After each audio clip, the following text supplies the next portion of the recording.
Mesdames et messieurs, Monsieur le ministre, Mesdames et messieurs les présidents et responsables, chacun, comme on dit, en vos grades et qualités, je suis particulièrement honoré de vous recevoir aujourd'hui ici en l'hôtel Matignon pour un moment que je n'hésiterai pas à qualifier d'historique. J'interviendrai, si vous le voulez bien, après que les signatures aient été apposées dans les parapheurs qui sont devant nous.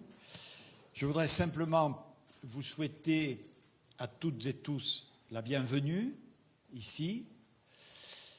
Faire, si vous me le permettez, simplement, avant une déclaration plus officielle et plus solennelle, une remarque à caractère personnel. Pour le Premier ministre que je suis, signer les accords dits du Ségur de la santé va être évidemment un moment très important. Pour l'ancien de la santé, ne riez pas, parce que j'appuie sur le mot ancien, c'est ça. Je vois qu'il y a des têtes qui sont toujours là. C'est d'abord justement une cure de rajeunissement. Mais vous le comprendrez toutes et tous, un moment d'émotion très particulier.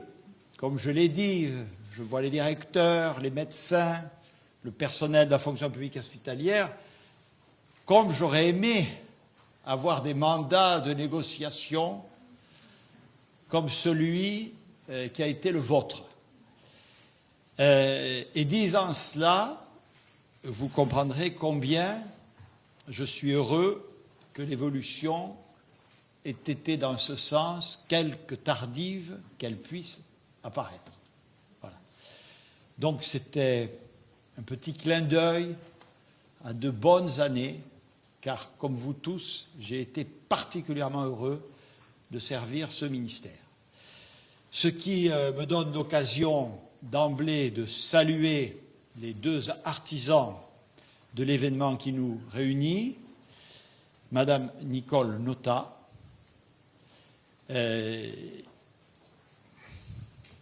qu'on ne présente pas, et qui, si nous devions faire ce qui n'appellerait de ma part aucun effort, l'apologie de l'absolue nécessité du dialogue social dans notre pays, en serait la plus parfaite incarnation.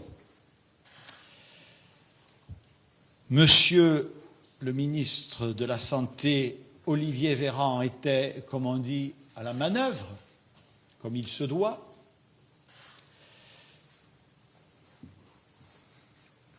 Il a particulièrement bien tenu son rang dans les semaines et mois écoulés pour tenir la barre dans cette crise sanitaire d'une ampleur exceptionnelle.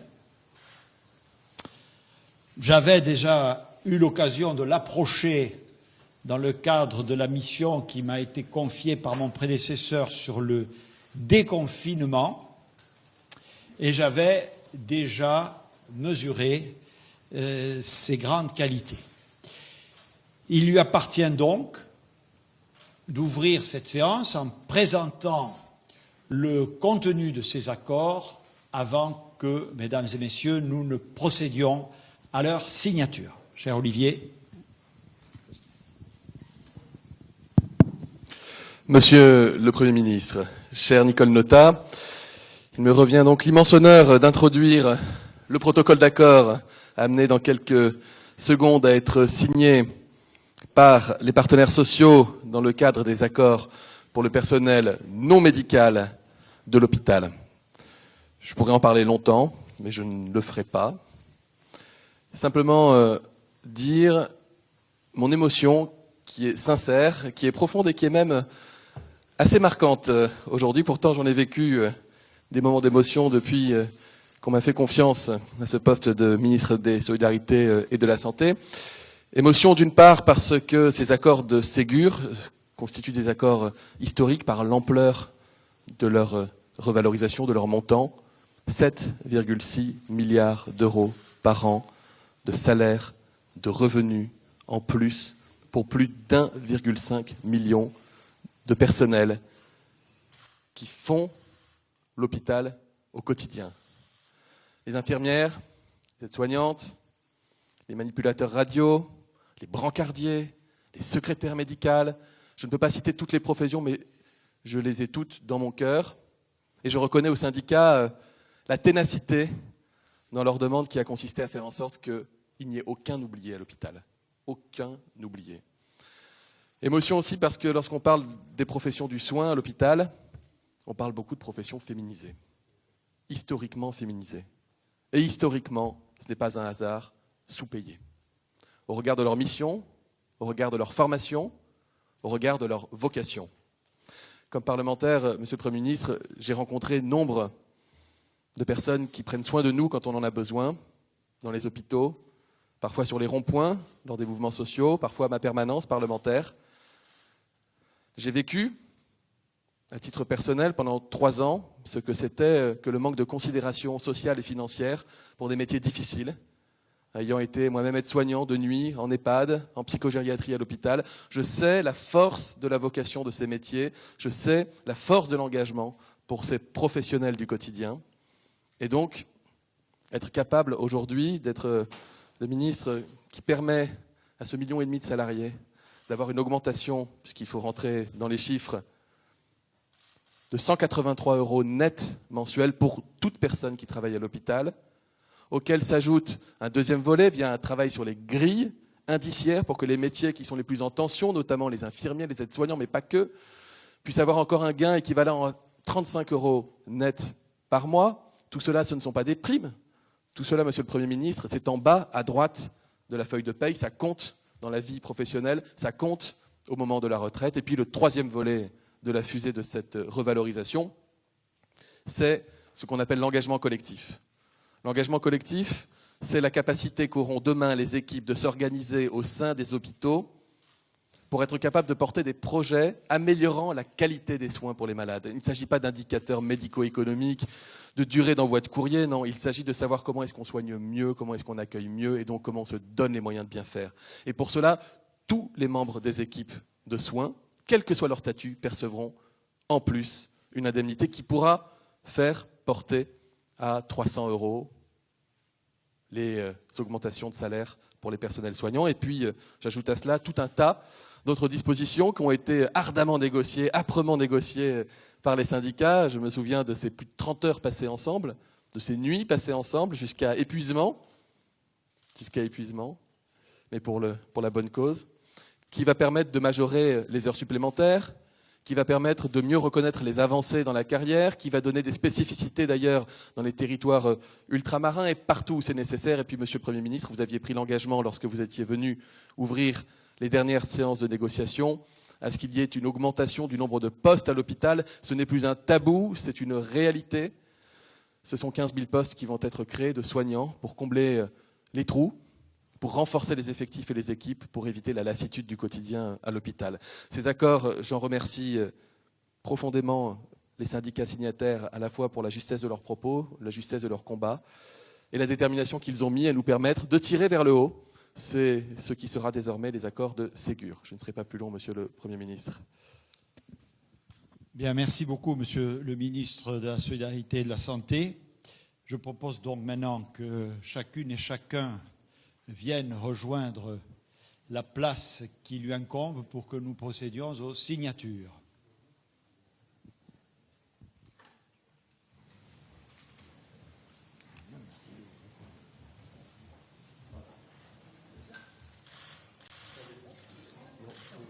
Oui, on a des masques pour les signatures sur Oui. la distance. Les masques, on a les distances de sécurité. Voilà. Bien respecté. Voilà. Donc vous avez l'UNSA Santé Sociaux, Force Ouvrière, la CFDT et pour les employeurs, la Fédération Hospitalière de France. Je vous salue à toutes et à tous. Voilà, mais il n'y a plus que, vous avez même des stylos devant vous. Ah oui, allez, hop. Alors que je mets ça comme ça. Alors, regardez, on va mettre ça entre là. Voilà. Et voilà. C'est bon? Allez, allons-y, je vous en prie.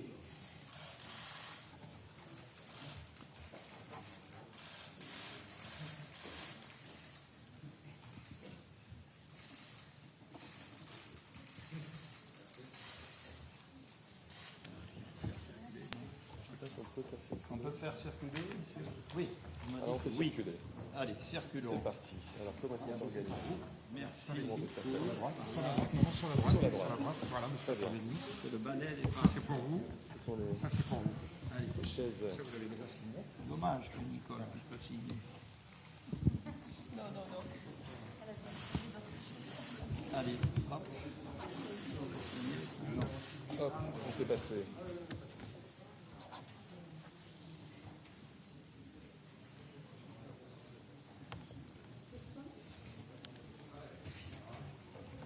On rajoute pas de clause. Olivier, je tiens absolument à ce que tu parles. Pas comment tu parles. C'est une question de principe. Devant les journalistes, il faut aussi montrer que le gouvernement s'en bac. Il a bien gagné. Ah, changer. C'est que tu diras. Nous sommes au fait du concret.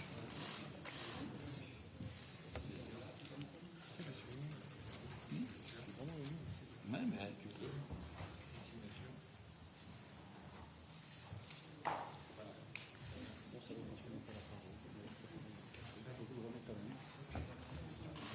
C'est fait. Cela. Je vais le lire. Je le donne au Premier ministre. Et une copie pour Madame Nota. C'est quelque chose qui me dit. D'accord.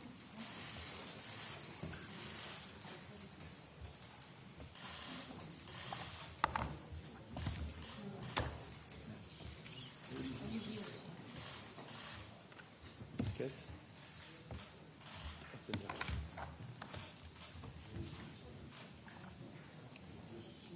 Vous savez, Je n'ai pas signé. Attends, est-ce que j'ai signé celui-ci?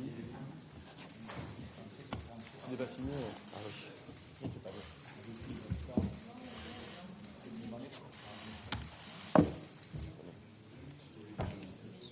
c'est la vie, oui, comme on dit. Bien. Donc. Deuxième série d'accords. Deuxième. Je dis un petit mot rapide. Monsieur le ministre. Monsieur le Premier ministre, la deuxième série d'accords qu'il nous revient de signer aujourd'hui concerne cette fois-ci les médecins. Il en faut aussi, non?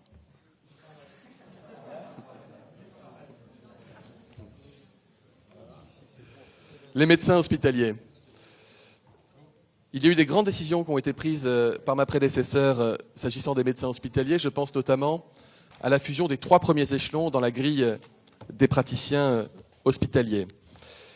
Les syndicats hospitaliers ont souhaité renforcer l'attractivité, et c'est tout à fait normal et naturel, du métier de médecin hospitalier. On sait qu'on en manque, on sait que c'est difficile de recruter, de conserver des médecins, qui ont aussi montré pendant la crise du Covid, mais qui le montrent au quotidien, leur engagement au service du service public hospitalier, leur grand attachement au service public hospitalier.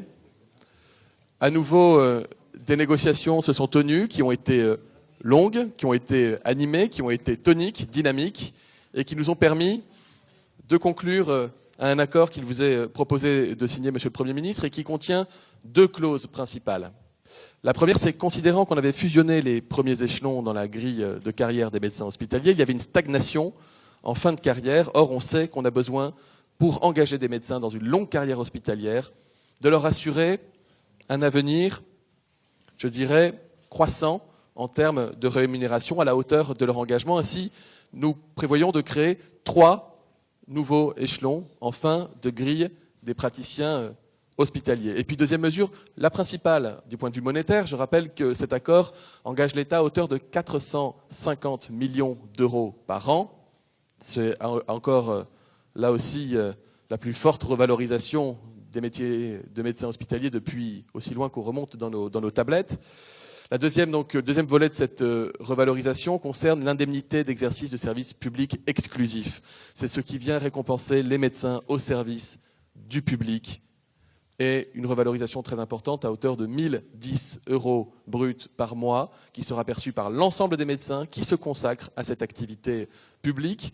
Pour des médecins en début de carrière, quand on ajoute la fusion des 3 échelons et l'augmentation de cette indemnité, on atteint une augmentation de rémunération qui dépasse bien d'ailleurs, assez largement, les 1000 € de plus par mois.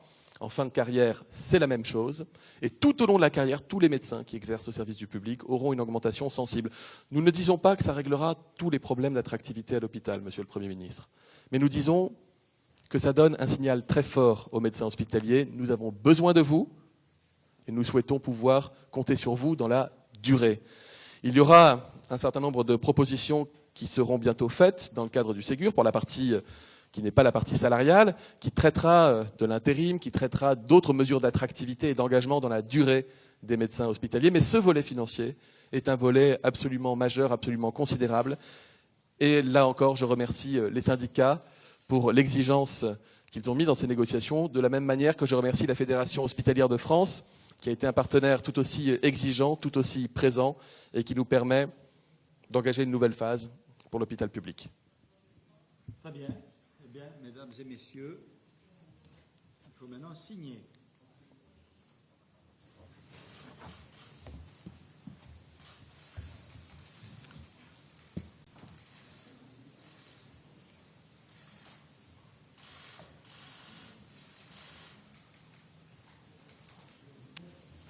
On va faire circuler. Vers la droite.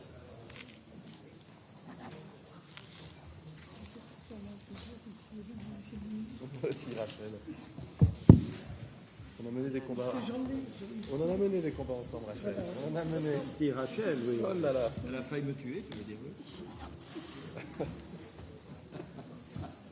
Je suis toujours là, hein, Rachel. Oui, Elle aussi. je ne me suis pas laissé faire.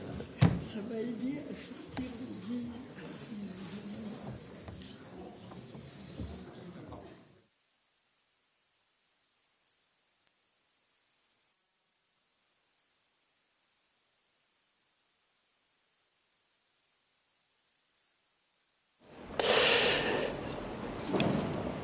Personne ne doit douter qu'il s'agit d'un moment historique pour notre système de santé. L'État, c'est-à-dire la nation, vient de dégager une enveloppe supérieure à 8 milliards d'euros à son système de santé incarné par celles et ceux qui le font vivre au quotidien, à savoir, quelle que soit leur catégorie, quel que soit l'établissement ou le service dans lequel ils travaillent, tous les personnels. Tous les personnels. Cet effort historique se veut d'abord une reconnaissance considérable à l'égard de celles et ceux qui ont été, comme on dit, en première ligne dans la lutte contre cette épidémie inédite, forte, durable et dont je profite du micro tendu devant moi pour rappeler à la France entière qu'elle n'est pas terminée. J'étais d'ailleurs, pas plus tard qu'hier, en Guyane. Les Françaises et les Français, en les applaudissant tous les jours, ont exprimé avec leur cœur ce qu'ils pensaient de leur abnégation, de leur sens du devoir. Chacun, et moi peut-être en particulier, sait et peut témoigner que ce sens du devoir, ils l'ont toujours eu. Cet attachement à leur métier, cet attachement à leurs malades, à leurs résidents, il est consubstantiel à leur engagement. Et donc,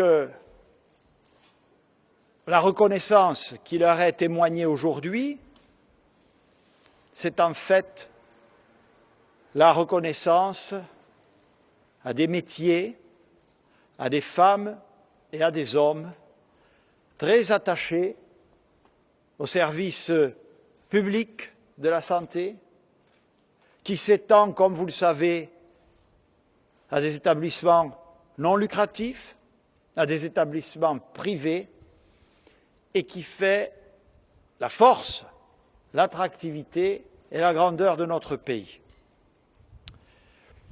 Je n'ai pas de mal à dire qu'en ce sens, au-delà de la reconnaissance pour leur action dans la période passée et actuelle, il s'agit d'une forme de rattrapage par rapport à des années de retard où chacune et chacun, et peut-être même moi-même, a sa part de responsabilité. Cet accord majoritaire, je le précise, tant s'agissant des personnels de la fonction publique hospitalière que des médecins, nous rappelle que dans une démocratie, nous avons toutes et tous à gagner au dialogue social. Je connais bien, y compris personnellement, beaucoup des représentants syndicaux, des représentants d'employeurs qui sont réunis derniers mois. Et ils savent avec moi que le dialogue, que la concertation, que la négociation seront toujours plus efficaces, plus productifs que la confrontation et surtout la violence. Le dialogue social est la marque des démocraties développées. Le dialogue social est la marque des démocraties développées. Nous n'arrivons pas toujours, comme aujourd'hui, à des accords ambitieux, historiques. Le désaccord fait aussi partie de la vie démocratique. Mais jamais, jamais, il ne doit nous décourager de nous parler, de nous écouter et, si possible, de nous entendre. Le ministre de la Santé, Olivier Véran, détaillera dans un instant le contenu de ces accords. Je voudrais, en ce qui me concerne, rendre hommage d'abord à Madame Nicole Notat, qui, à sa manière, symbolise le dialogue social et la volonté d'avancer au service du plus grand nombre. Et puis les signataires, parce qu'il y a eu négociation, il y a eu discussion, il y a eu des désaccords, il y a eu des crises. C'est ça, le dialogue social. C'est comme ça qu'on progresse. C'est comme ça qu'on s'écoute. Et puis ils ont pris leurs responsabilités. Voilà un deuxième mot magnifique après le dialogue. Prendre ses responsabilités, décider. Tout n'est pas parfait. La société marche à coups de compromis. Je l'ai dit toute ma vie, c'est la compromission qui est un gros mot. Le compromis fait avancer la société et les individus qui la composent. Je voudrais aussi vous dire ma grande satisfaction qu'au-delà de la reconnaissance à tous ces professionnels que représentent les avancées salariales et indemnitaires, Contenu dans les textes que nous avons signés, ces derniers comprennent aussi, puisque c'est ce que j'ai demandé, intervenant au cours de ces négociations après ma nomination de Premier ministre, comprennent des dispositions relatives aux créations d'emplois. Cela me paraît une nécessité absolue. Si je pouvais employer une image correspondante à ma pensée, qui est en fait, j'en suis sûr, celle de toute la communauté hospitalière et derrière elle de tous les usagers, qui n'a pas eu à fréquenter nos établissements de santé, qui n'a pas un membre de sa famille qui a dû s'y rendre. L'image, c'est la suivante. Je vais m'en tenir à l'infirmière, mais c'est toutes les catégories qui, derrière elle, sont visées par mon propos. C'est très bien que l'infirmière soit mieux payée. Elle est ainsi reconnue. Elle va susciter des vocations. C'est justice qu'elle soit mieux payée. Mais si cette même infirmière, mieux payée, mieux reconnue, continue à courir partout, comme elle le fait trop souvent aujourd'hui, ne sachant où donner de la tête, sans qu'on lui adjoigne des renforts, nous n'aurons pas atteint l'objectif recherché. L'objectif recherché, mesdames et messieurs, et j'en terminerai là, c'est aussi que ces accords nous permettent de mieux travailler, non seulement dans l'hôpital et dans les établissements de santé, mais dans les territoires de santé, dans les territoires, en décloisonnant la ville et l'hôpital, en travaillant mieux en complémentarité publique-privée, en associant mieux les acteurs du territoire, à commencer par les élus locaux, en donnant des marges dans ce cadre aux directeurs, aux présidents de la CME, aux représentants du personnel, pour améliorer encore non seulement les conditions de travail, la qualité des prises en charge et, ce n'est pas un gros mot, l'efficacité et l'efficience de notre système de soins. Ce qui est pour moi l'occasion de vous rappeler que ce Ségur de la santé, il comprend la partie négociation, aujourd'hui aboutie, il comprend d'autres aspects relatifs à ces éléments qui vous seront très rapidement présentés. C'est donc bien une stratégie globale de la République que j'ai l'honneur, sous l'autorité du Président de la République, de conduire, à mener et vous présente aujourd'hui. C'est un nouveau départ. Je fais toute confiance aux représentants des personnels, des médecins, pour expliquer qu'il ne s'agit pas de la fin de l'histoire.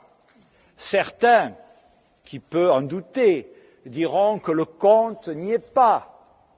Eh bien, cela laisse augurer encore de beaux jours au dialogue social. L'essentiel, et cela s'appliquera à tous les domaines de l'action publique, c'est que de cette crise qui nous a surpris, qui nous a impactés, qui nous a causé de la douleur et parfois de la mort, nous ressortions parce que nous avons su, par le dialogue et en responsabilité, tirer toutes les responsabilités, nous en sortions collectivement plus forts.